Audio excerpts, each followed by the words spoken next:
ലാലേട്ടന്റെ ചിരിയും കളിയും തമാശകളും കണ്ടു. ഒത്തിരി ടെൻഷൻ അടിച്ച് ഇവിടെ ആന്റണി പെരുമ്പാവൂർ എന്ന ഒരു പ്രൊഡ്യൂസർ ഇവിടെ ഇരിപ്പുണ്ടായിരുന്നു.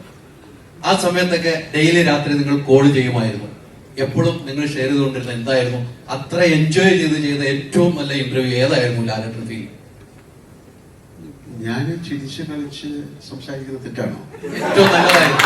ഏറ്റവും നല്ലതായിരുന്നു. അല്ല, അങ്ങനല്ല. നമുക്ക് ഈ അതിനൊരു ഏറ്റവും ജനിത്ത വെല്ലി സോറോ ഇസ് ഹാപ്പിനെസ് എന്ന് പറയും. എല്ലാ സങ്കടത്തിന്റെയും മുകളിൽ നിൽക്കുന്ന സന്തോഷം എന്നാണ്. അപ്പൊ അതായത് നമ്മളും കൂടെ ഓൾറെഡി ആന്റണി കാര്യങ്ങളോടെ ഒരുപാട് സങ്കടങ്ങളിലൂടെ പോയിക്കൊണ്ടിരിക്കുന്ന സമയത്ത് ഞാനും കൂടെ സങ്കടപ്പെടുന്നത് ഒരാൾ സന്തോഷത്തിലിരിക്കാന്ന് വിചാരിച്ചു.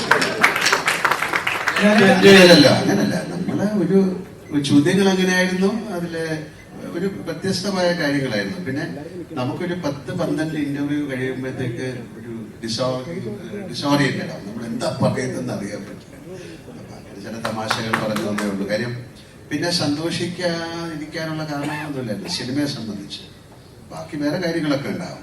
എമ്പുരാൻ എന്ന സിനിമയെ കുറിച്ച് ഞങ്ങൾക്ക് വലിയ സന്തോഷിക്കാതിരിക്കാനുള്ള കാരണങ്ങളൊന്നുമില്ല. ഒരുപാട് കാരണങ്ങളൊക്കെ ഉണ്ടായി കഴിഞ്ഞു. ഞങ്ങൾക്ക് ഷൂട്ടിങ്ങിന് ഒരുപാട് കുഴപ്പങ്ങളുണ്ടായി. എന്ന് പറഞ്ഞാല് ഷൂട്ടിങ്ങിന്റെ വെതർ, ക്ലൈമറ്റ്, അതിന്റെ ലോജിസ്റ്റിക്സ്, യാത്രകൾ, അത് എടുക്കാനുള്ള ബുദ്ധിമുട്ടുകൾ. പക്ഷെ അതെല്ലാം പൃഥ്വിക്ക് എന്താ വേണ്ടത് അത് തന്നെയാണ് നമ്മൾ ഈ സിനിമയിൽ ചെയ്തിരിക്കുന്നത്.